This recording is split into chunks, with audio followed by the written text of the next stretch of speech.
Hello दोस्तों, Rajasthan high court stenographer के लिए बेहतरीन डिक्टेशन स्टार्ट होगी 3 सेकंड बाद।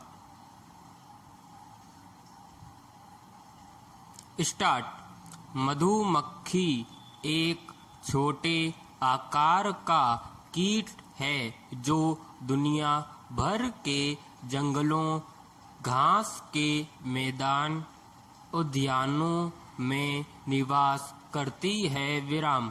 मधुमक्खी से हमें शहद प्राप्त होता है जो अत्यंत पौष्टिक और स्वादिष्ट होता है। विराम। मधुमक्खियाँ छत्ता बनाकर रहती है। विराम। एक मधुमक्खी का औसतन जीवन काल 45 दिनों तक का होता है। विराम। प्रत्येक छत्ते में मधुमक्खियों की एक रानी होती है जो छत्ते को आबाद करती है। विराम। मधुमक्खियाँ फूलों के रस व पराग एकत्र करती हैं जिसका उपयोग वह शहद बनाने के लिए करती है। विराम। गर्मियों के दौरान केवल एक छत्ते में ही 40,000 से अधिक मधुमक्खियां हो सकती है। विराम। पैराग्राफ। मधुमक्खियां विशिष्ट नृत्य का उपयोग करके संवाद करती हैं। विराम। एक निश्चित तरीके से की गई उड़ान का प्रयोग मधुमक्खियां अन्य मधुमक्खियों को पराग या आने वाले खतरे से आगाह करने के लिए करती है। विराम। मधुमक्खियां एक शाकाहारी कीट होती है और विशुद्ध रूप से पौधों के पोषक तत्वों पर निर्भर करती है। विराम। मधुमक्खियां फूलों का रस, पराग, मीठे फल और यहाँ तक कि शहद खाना पसंद करती है। विराम। उनके छोटे आकार के कारण मधुमक्खियों के शिकारियों की संख्या अधिक होती है। विराम। पक्षी, सरीसृप और अन्य कीट मधुमक्खी का शिकार करने के लिए जाने जाते हैं। विराम। बड़े जानवर जैसे भालू शहद के छत्ते को नष्ट करने के लिए कुख्यात है ताकि वह शहद खा सके। विराम।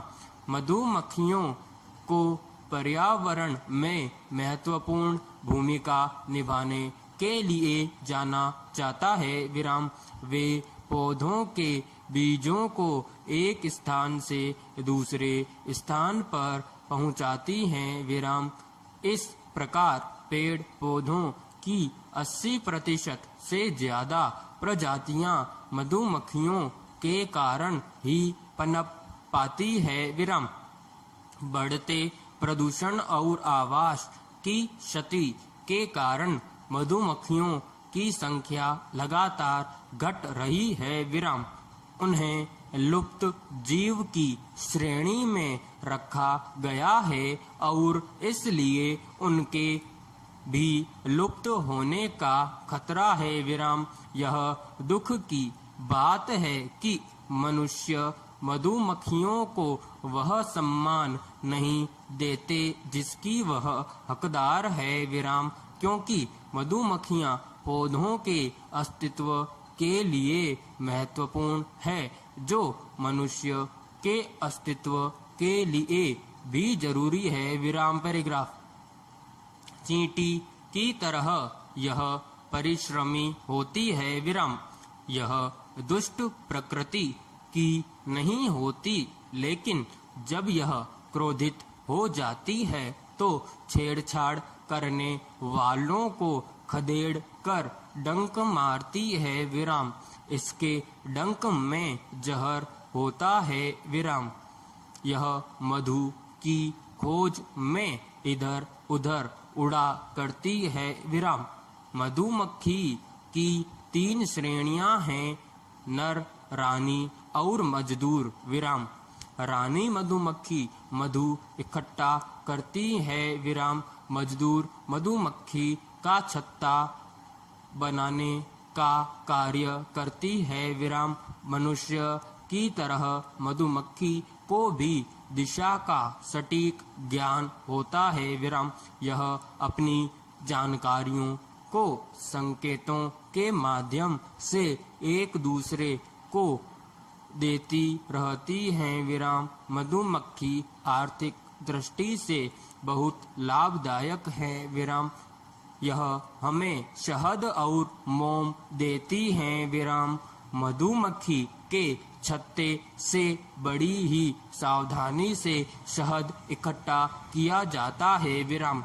शहद के लिए मनुष्य मधुमक्खी का बड़े पैमाने पर पालन करता है विराम। शहद का प्रयोग दवा के रूप में होता है एवं मोम से मोमबत्ती बनती है विराम। हृदय के लिए भी शहद गुणकारी है विराम। समाप्त।